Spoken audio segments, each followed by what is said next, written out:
तो दोस्तों इस वक्त मैं मौजूद हूँ मिस्र के अंदर और आज मैं आपको सैर कराने वाला हूँ गीज़ा के द ग्रेट पिरामिड, जिनका शुमार दुनिया के 7 अजूबों में से किया जाता है।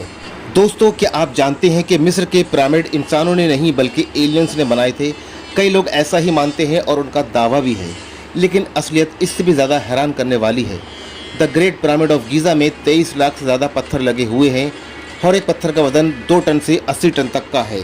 पर असली रहस्य है इनकी बनावट यानी कि अलाइनमेंट। ये पिरामिड तारों के नक्षत्रों यानी कि ओरियन बेल्ट्स के साथ बिल्कुल सटीक मेल खाते हैं।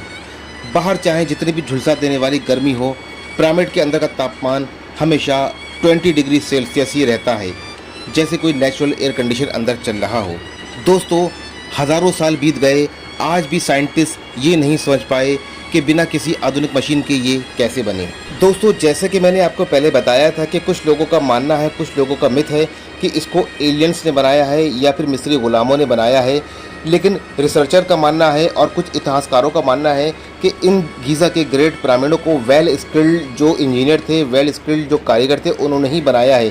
क्योंकि इस पे जो पत्थरों का इस्तेमाल हुआ है वो पत्थर नील नदी में तराशा जाता था और नील नदी के पास जो बांध है आसमान बांध के पास से ही उन पत्थरों को मजदूर लोग अपनी पीठ पर लाद कर लाया करते थे। और दोस्तों एक एक पिरामिड के अंदर तकरीबन 20 लाख से भी ज़्यादा पत्थरों का इस्तेमाल हुआ है। दोस्तों इन पिरामिडों को बनाने का मकसद ये था कि प्राचीन काल में जब कोई मिस्र का राजा मरता था तो उसकी डेड बॉडी को मसाला लगाकर पट्टू से लपेटकर गोफन में पैक करके इन मकबरों के अंदर रख दिया जाता था। और 200 डेड बॉडी के साथ में ही राजा की सारी संपत्ति, सारा पैसा, सारा अशरफियाँ, हीरे जवाहरात, उनके गहने उनकी डेड बॉडी के साथ में ही रख दिए जाते थे।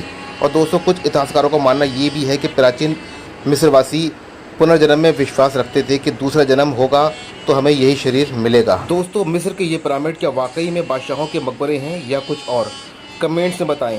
दोस्तों और ऐसे ही हिस्टोरिकल व्लॉग देखने के लिए मुझे सब्सक्राइब करें, मुझे फॉलो करें। जल्दी मुलाकात होगी दूसरी वीडियो में। जब तक अपना ढेर सारा ख्याल रखें। अल्लाह हाफ़िज़, फ़ी अमानिल्लाह।